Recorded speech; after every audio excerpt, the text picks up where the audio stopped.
Gamma bias and the gender distortion matrix. The following animation illustrates a new and highly testable theory of gender bias, developed by UK psychologists Martin Seager and John Barry.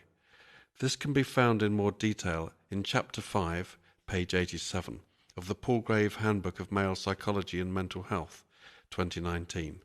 In gender studies, alpha bias refers to the magnification of gender differences, and beta bias to the minimization.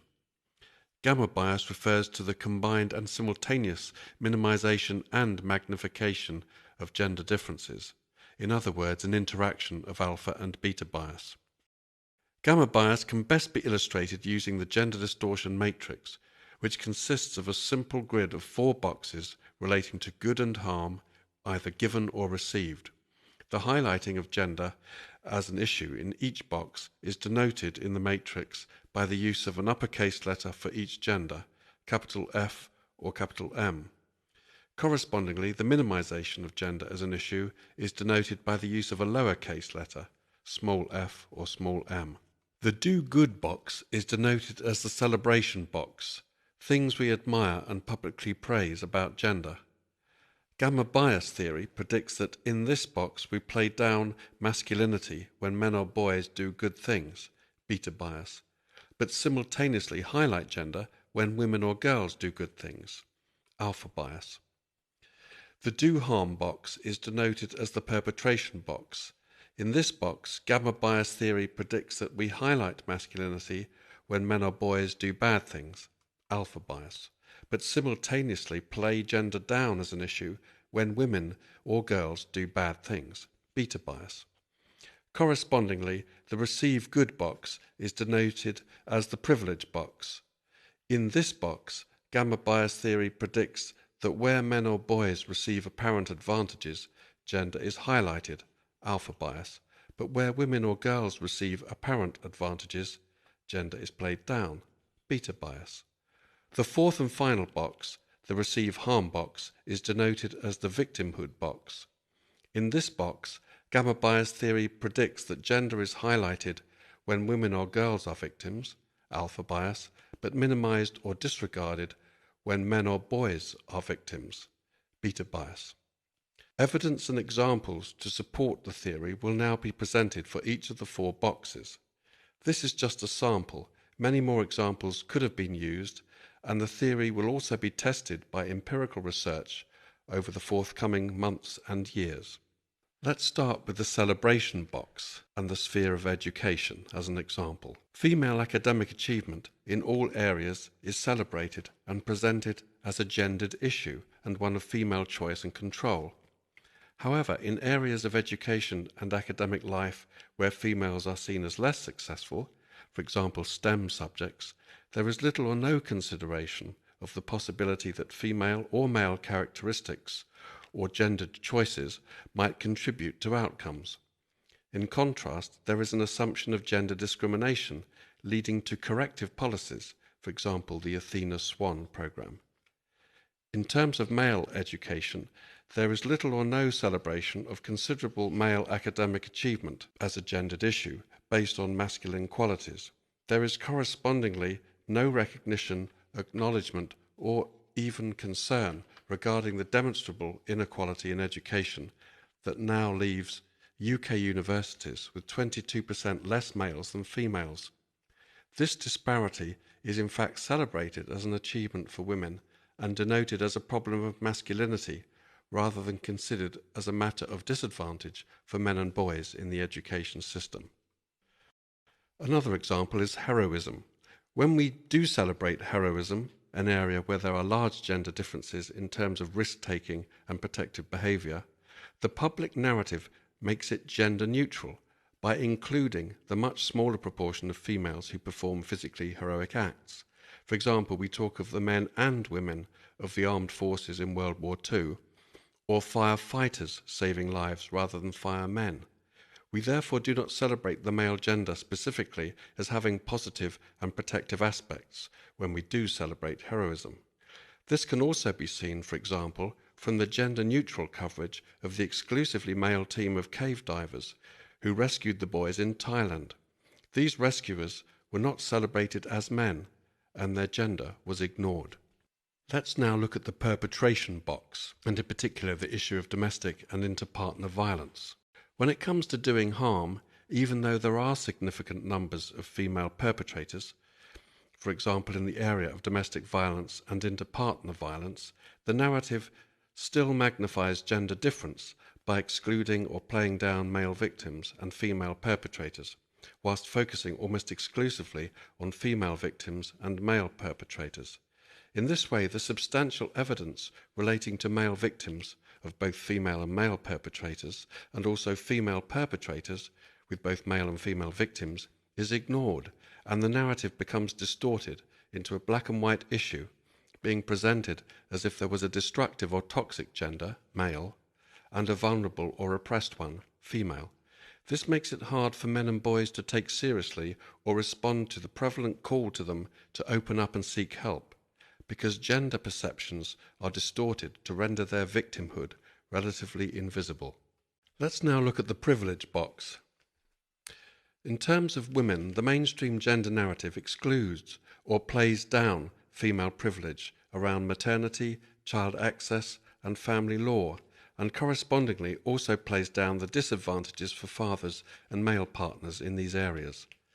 The narrative edits out the protection afforded to women in general and mothers in particular in relation to, for example, prison sentencing, prison conditions, and requirements to undertake physically dangerous tasks both in wartime and peacetime or civilian occupations. In relation to men, the narrative correspondingly excludes or plays down male disadvantages in relation to such areas as education, suicide, rough sleeping, deaths at work, life expectancy, and addictions. Finally, we come to the victimhood box. Where men are the predominant victims, for example suicide, rough sleeping, addiction, deaths at work, life expectancy, the narrative is made gender neutral, inclusive of females. But where women are the predominant victims, but males also suffer in significant numbers, for example rape, sexual assault, domestic violence, the narrative is gender exclusive and plays down the substantial numbers of male victims. There is some welcome evidence that the narrative is beginning to change on suicide, but even here the prevailing attitude is that men are responsible for their own suffering by not seeking help. There is a greater tendency to victim blame male victims than female victims. The Boko Haram case in Nigeria is also a very powerful example. There was international outrage in 2014 about 300 kidnapped girls, but 10,000 murdered or brutalized boys got little or no press coverage. More recently, the shocking revelations relating to the treatment of gay people in Brunei was presented in a gender-neutral way, when the reality was that only homosexual men would be punished by death, whereas gay women would receive lashes. Let's now conclude and summarize what we've been saying. The prevailing public narrative on gender highlights gender in relation to male privileges, male perpetration, female achievement, and female victimhood. The narrative, however, neutralizes the issue of gender when it comes to female privileges, female perpetration, male achievement, and male victimhood. In other words, gender is highlighted for female positive and male negative events, but gender is neutralized or played down for female negative or male positive events. This leads to significant, systematic, and measurable distortions in our public perception and value judgments relating to gender. Like all cognitive distortions, biases, or prejudices, these can be self-reinforcing and self-perpetuating until they are brought into awareness and challenged through science. Such distortions are damaging to the well-being of all of us, men, women, and children alike. For more information, please refer to the forthcoming Palgrave Handbook of Male Psychology and Mental Health. Thank you for your attention to that. I hope that you find that that's kind of a neat way of trying to describe the sorts of things we've already been talking about throughout this conference. It's kind of a model of how to measure the bias. And obviously those examples could be argued to be self-selected and it's just a biased animation. But obviously this is about science, so obviously some of the presentations we've already had have already, I think, confirmed some of those hypotheses. But it's something for us all to be doing in the future. You know, we all need to be testing that. And at least that grid, that distortion matrix, hopefully, gives us a way of conceptualizing how we might design measures of bias as a cognitive distortion. I think the thing that John and I are most pleased about is that we've seen that there's an interaction of alpha and beta bias, because in gender studies we talk about alpha bias or beta bias, but it's both at the same time. I think that's what we're proud of, and I think there's a lot of people in this room who are probably very talented researchers who we hope will be using that or adapting it, maybe improving it, because maybe we haven't got it quite right. But the thing about science is you try and improve it. We're talking to the converted in some ways, so I guess some of this is about how do we reach out to people who are not only sort of aware of this stuff, but very virulently, as was put so powerfully by Eric, into this patriarchal model, which is so powerful. It is more than a science. It's kind of pseudoscience, but it's got the power of religion. I think you're right. And so our attempts, you can only fight this with a bit of science. You can't sort of develop your own anti-religious group, or you have to be scientific, otherwise you're labeled as some kind of maniacal opponent of the obvious faith. So we probably do need to crack on, I think, just looking at the time. But I would obviously welcome, let's just see we've got a couple of minutes for questions to John or I on this concept, how you might want to improve it or adapt it or use it. We've got oh yeah, there's Eric there. You probably don't need it, given you don't need a microphone. Okay. So, right, I like it, right? And I think it's a falsifiable theory, it's evidence-based, etc. So having been schooled in the other side for a while, the first thing I could see him coming back is and say, well, you just selected a particular. Right, example. So then how would you respond to when they say the idea of a school shooter, they're always male, but they don't highlight the maleness? Or terrorism, it's almost always male, but it doesn't highlight. So in terms of perpetration, they would say, actually, it does just opposite what you do. And because they hold the dominant discourse, one example to counter your narrative is all their masses will need to discount the whole thing. And so I'm just wondering if you've thought about that at all. Or what can be done about that? Or You're absolutely right. I mean, this is our best attempt to start doing it, because we've had some wonderful presentations on domestic and interpartner violence where that same narrative is used, but where the evidence is quite clearly not right and where it is more bilateral. So we can at least show evidence of examples where it's bilateral, or even in some cases, as some of our speakers have said, it's predominantly women, some of the aggression. So this narrative of the aggressive male may be true in certain selected instances, like the shooter, the isolated young man who feels he hates society and goes and blows away at school. There are patterns of violence towards children that are more female related. I think we tend to, one hypothesis I have is that archetypal gender difference shape the way when we are damaged, we express our damage, So if you're a damaged male, you're going to behave differently from a damaged female.